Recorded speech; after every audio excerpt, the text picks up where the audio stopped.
हम हिंदी पढ़ेंगे। सपने वो नहीं जो आप सोते वक्त देखते हो, सपने वो नहीं जो आप सोते वक्त देखते हो, सपने वो होते हैं जो आपको सोने नहीं देते।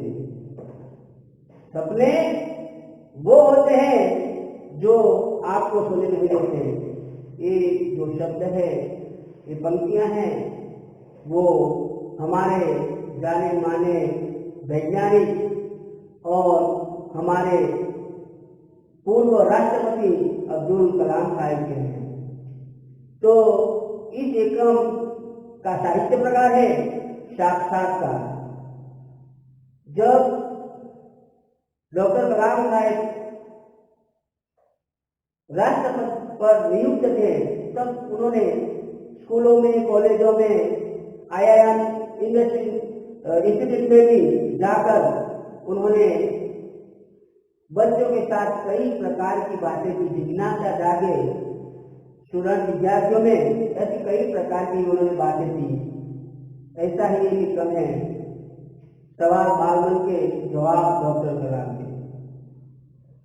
तो पहले मैं आपको बता दूं, डॉक्टर कलाम सर का जो पूरा नाम है, शायद आपको आता भी होगा। उनका पूरा नाम है डॉक्टर अबुल फकीर जैनुलाब्दीन अब्दुल कलाम साहब। तो ये कम प्रस्तुत है शैली में प्रस्तुत यह साक्षात्कार डॉक्टर अबुल फकीर जैनुलाब्दीन अब्दुल कलाम से बच्चों की बातचीत पर आधारित है। ये बातचीत कब संपन्न हुई थी? जब डॉक्टर कलाम राष्ट्रपति पद पर आसीन थे। वे बच्चों की जिज्ञासा और वो तुरंत उत्तर देने के लिए सदैव तत्पर रहते थे। जो उनको प्रश्न बच्चे पूछते थे, उनका उत्तर वो त्वरित देते थे। तो पहला प्रश्न करता है आर अरविंद, कक्षा 3, सेंट मेड स्कूल, चेन्नई। क्या आप अपने बचपन की कोई यादगार घटना हमें सुना सकते हैं? प्रश्नकर्ता ने प्रश्न पूछा है अब्दुल कलाम सर को कि क्या आप अपने बचपन की कोई यादगार घटना हमें सुना सकते हैं? डॉक्टर कलाम कहते हैं कक्षा 5वीं के मेरे शिक्षक श्री सुब्रमण्य अय्यर की एक बात मुझे याद है। उनके जो गुरु हैं, उनकी एक बात उन्हें याद है। एक दिन कक्षा में वे हमें यह बता रहे थे कि कोई पक्षी कैसे उड़ता है। कक्षा के अंदर उनके जो गुरुजी है वो अय्यर सर, वो उनको पूछते थे कि तुम्हें पता है कि,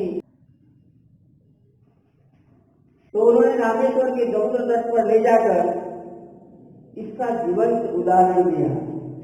जीवंत का मतलब होता है जीवित।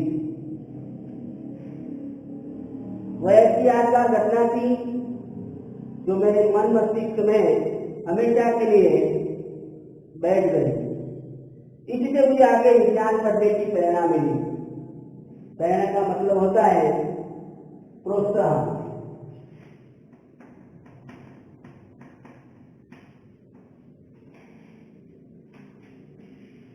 प्रश्नकर्ता सरयू मक्कर, कक्षा 5, वाल्मीकि नगर हिंदी माध्यमिक शाला, नागपुर। वो प्रश्न करते हैं कि बचपन में हमें किस भाषा को प्रमुखता देनी चाहिए? सरयू मक्कर कक्षा 5 के जो विद्यार्थी है, उन्होंने प्रश्न किया है कि बचपन में हमें किस भाषा को प्रमुखता देनी चाहिए?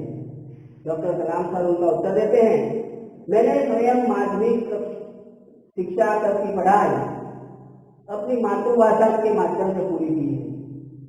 कॉलेज और उससे भी आगे की शिक्षा अंग्रेजी माध्यम की संस्थाओं में हुई है। मेरा मानना है कि हम कॉलेज में भी माध्यम के रूप में मातृभाषा का भी चुनाव कर सकते हैं, क्योंकि वह अपनी मातृभाषा में ही सोचता है, उसी में अपनी बात सहजता से कहने में सक्षम होता है। पर इसमें कोई भी दो राय नहीं है कि वैश्विक स्तर पर संपर्क बनाए रखने के लिए हमें अंग्रेजी जैसी एक संपर्क भाषा की नितांत आवश्यकता है। तो कलाम सर ने कहा है कि हमारी जो भाषा है वो मातृभाषा ही होनी चाहिए, और उन्होंने मातृभाषा को ही प्रमुखता दी। प्रमुखता का मतलब है महत्व।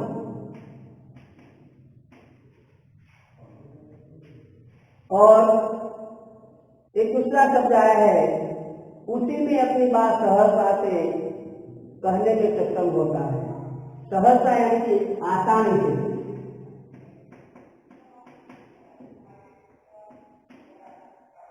आसानी से।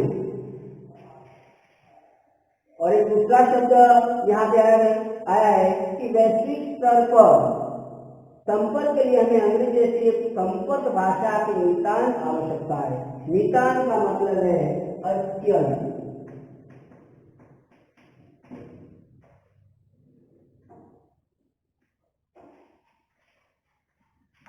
तो कलाम सर बताते हैं कि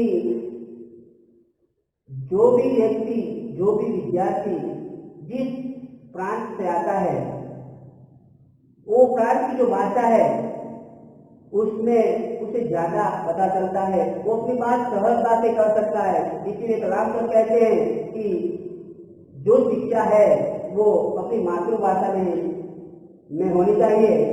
बल्कि एक और भी राय देते हैं कि हमारे दूसरे देश है उनके साथ बातचीत करने या व्यवहार बढ़ाने के लिए हमें एक वैश्विक स्तर पर हमारा व्यवहार बढ़ाने के लिए हमें अंग्रेजी की आवश्यकता है।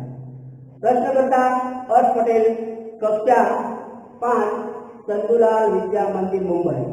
मुंबई से प्रश्न पूछा गया है। प्रश्न है, यदि हम आपकी तरह बनना चाहें तो हमें क्या करना चाहिए? डॉक्टर कलाम सर को प्रश्न पूछा है कि अगर हम आपकी तरह हम बनना चाहें तो हमें क्या करना चाहिए? तो डॉक्टर कलाम सर जवाब देते हैं, जब आप युवा अवस्था में कदम रखें तभी आपको जीवन में लक्ष्य निर्धारित करना है। कहते हैं कि जब आप युवा अवस्था में, लक्ष्य का मतलब है बेन, जब आप युवा अवस्था में ही कदम रखें तभी आप तय कर ले कि हमें क्या करना है। हमेशा कुछ बड़ा सोचो। उन्होंने बोला है, कहा है कि कुछ बड़ा सोचो। जैसे ही यह अनुभूति होगी आप आखिर बनना क्या चाहते हो, आपको अनुभूति होगी, आपको महसूस होगा कि आप क्या बनना चाहते हो, तभी से उस दिशा में कुछ बड़ा प्रयास और श्रम आरंभ कर दो। तभी से उस दिशा में प्रयास यानी प्रयत्न शुरू कर दो। कहने का अर्थ है कि जी तोड़ मेहनत करो, लगातार मेहनत करो, जबरदस्त मेहनत करो। जो आप आगे की ओर बढ़ोगे, आपका सामना बाधाओं तथा कठिनाइयों से होगा। आप जब जब आगे चले जाओगे, आप प्रगति करते रहोगे, तो आपको बाधाएं, मुश्किलें, जो दिक्कतें पैदा होगी उसका सामना करना पड़ेगा। आपको अपने अंदर दृढ़ साहस पैदा करना होगा। आपके अंदर दृढ़ साहस, जबरदस्त साहस पैदा करना होगा। समस्याओं को पराजित करने में महारत हासिल करनी पड़ेगी। आज जो समस्या आपके सामने आएगी उसका निवारण करने के लिए आपको उसमें सिद्धियां हासिल करनी पड़ेगी। यहाँ पर समस्या का मतलब है उलझन।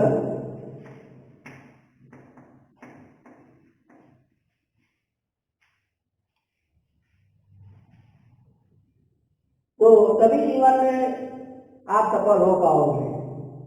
पहले यह जरूरी है कि आप निरंतर ज्ञान अर्जित करो। सबसे पहले जरूरी है, आप जहाँ से मिले, जो भी मिले, आप ज्ञान अर्जित करो। अर्जित करो मतलब प्राप्त करो। अर्जित मतलब प्राप्त करो। जहाँ से मिले, जितना भी मिले, आप ज्ञान प्राप्त करो। एक और प्रश्न करते हैं, उनका नाम है चिराग जैन, कक्षा 7, बॉम्बे प्राइमरी अंधेरी पश्चिम, मुंबई से प्रश्न पूछा गया है कि वह कौन सी बड़ी चुनौती है जिसका सामना हमें आज करना पड़ रहा है। प्रश्नकर्ता ने पूछा है कि कौन सी चुनौती है जिसका सामना हमें आज करना पड़ता है। चुनौती का मतलब है ललकार। तो डॉक्टर कलाम साहब उनका उत्तर देते हुए कहते हैं, भारत को सन 2020 तक एक विकसित राष्ट्र के रूप में परिवर्तित करना और देश के 1 अरब से अधिक नागरिकों के चेहरों पर मुस्कान देखना। कलाम साहब कहते हैं कि हमारे भारत देश के अंदर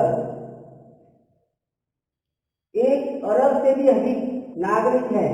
उन नागरिकों चेहरों पर मुस्कान देखना यही हमारे लिए बड़ी चुनौती है। यही राष्ट्र के समक्ष सबसे बड़ी चुनौती है।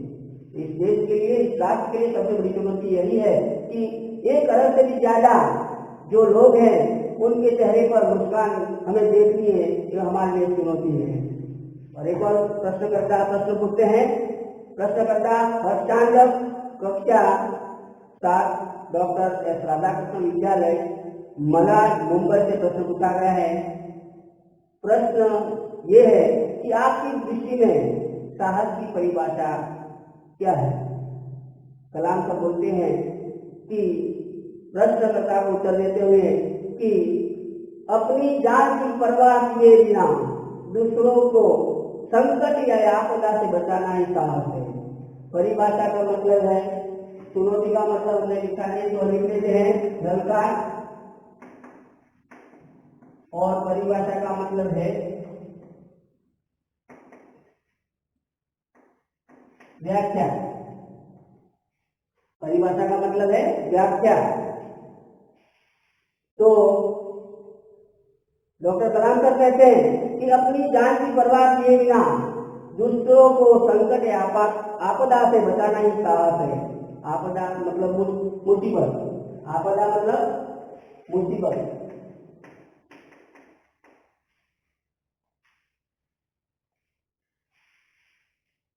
अपनी जान की परवाह किए बिना दूसरों को संकट या आपदा से बचाना ही साहस है।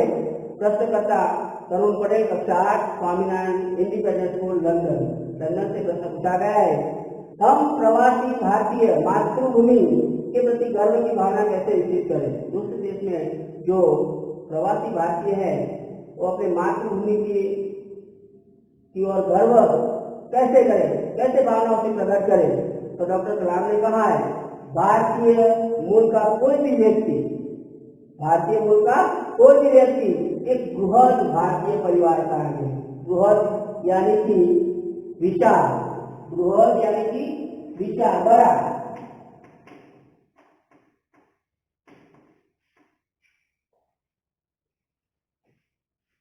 वो कहते हैं कि भारतीय मूल का कोई भी व्यक्ति एक बृहद भारतीय परिवार का अंग है और उसे हमारे देश की सांस्कृतिक विरासत पर गर्व है।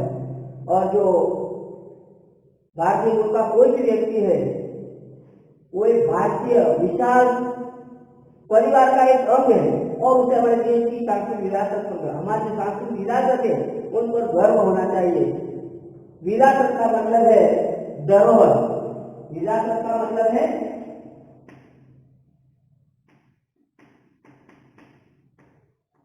धरोहर।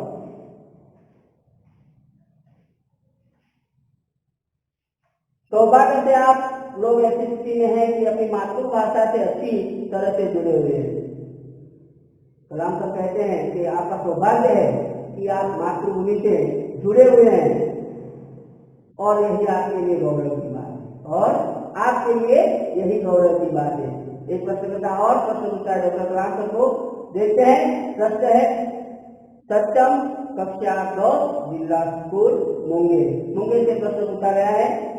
जो भी बच्चे आपसे मिलते हैं वे कहते हैं कि वे एक प्रसिद्ध वैज्ञानिक, इंजीनियर, डॉक्टर आदि बनना चाहते हैं, पर किसान, मजदूर और कलाकार भी किसी राष्ट्र के लिए उतने ही महत्वपूर्ण है। हम ऐसे ही परिवार चाहते हैं, हमारे लिए आपका क्या संदेश है। जबरदस्त प्रश्न पूछा गया है। प्रश्न फिर से मैं दोहराता हूँ कि जो भी बच्चे आपसे मिलते हैं, कलाम सर बच्चे पूछते हैं कलाम सर को कि जो भी बच्चे आपसे मिलते हैं वो कहते हैं कि वे प्रसिद्ध वैज्ञानिक, इंजीनियर, डॉक्टर आदि बनना चाहते हैं, पर किसान, मजदूर और कलाकार भी किसी राष्ट्र के लिए उतने ही महत्वपूर्ण है। हम ऐसे ही परिवारों से आते हैं, हमारे लिए क्या है? क्या सिर्फ डॉक्टर, इंजीनियर वैज्ञानिक ही हमारे देश के लिए जरूरी है। तो बच्चे पूछते कि हम ऐसे कैसे करता। सप्तम कक्षा 10 जिला स्कूल मुंगेर से प्रश्न पूछा गया है और कहा गया है कि जो भी बच्चे आपसे मिलते हैं वे कहते हैं कि एक प्रसिद्ध वैज्ञानिक, इंजीनियर, डॉक्टर आदि बनना चाहते हैं, पर किसान, मजदूर और कलाकार के किसी रास्ते के लिए उतने ही महत्वपूर्ण हैं। हम ऐसे ही परिवारों से आते हैं, हमारे लिए आपका क्या करना है। जबरदस्त प्रश्न पूछा गया है। बच्चे कहते हैं कि सिर्फ डॉक्टर बनना, इंजीनियर बनना, वैज्ञानिक बनना सिर्फ यही लोगों का काम है।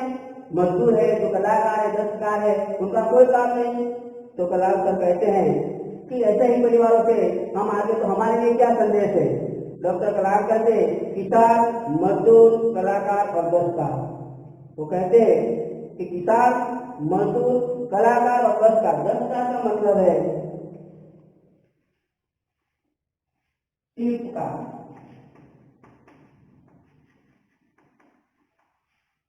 दस्तकार का मतलब है शिल्पकार। तो अब्दुल कलाम साहब कहते हैं कि किसान, मजदूर, कलाकार और दस्तकार ये सभी हमारे राष्ट्र के अभिन्न हैं। ये सभी हमारे राष्ट्र के अभिन्न हैं, सभी की जरूरत है। सिर्फ कलाकार की जरूरत नहीं है, सिर्फ वैज्ञानिक की जरूरत नहीं है, सिर्फ डॉक्टर की जरूरत नहीं है। ये सब मिलकर हमारे अभिन्न राष्ट्र के अभिन्न अंग हैं। राष्ट्र निर्माण में हमें उन सभी की सेवाओं की समान रूप से दरकार है। ये सब जो लोग हैं उनको सभी हमारे, उनकी जो सेवाओं है उनकी समान रूप से हमें जरूरत है।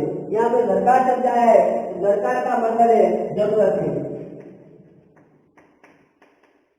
इन सभी लोगों की हमें जरूरत है, बल्कि सिर्फ डॉक्टर की या सिर्फ इंजीनियर की जरूरत नहीं है। उन सभी सेवाओं की समान रूप से हमें दरकार है, जरूरत है। आप सभी को चाहिए कि अपने अपने क्षेत्रों में खूब उन्नति करें। आप और अब्दुल कलाम साहब कहते हैं कि आप जो भी क्षेत्र में हो, कोई भी क्षेत्र में है, उसमें प्रगति करें, उन्नति करें और आगे बढ़े। अगला जो पाठ है हम दूसरे भाग में देखेंगे। Thank you.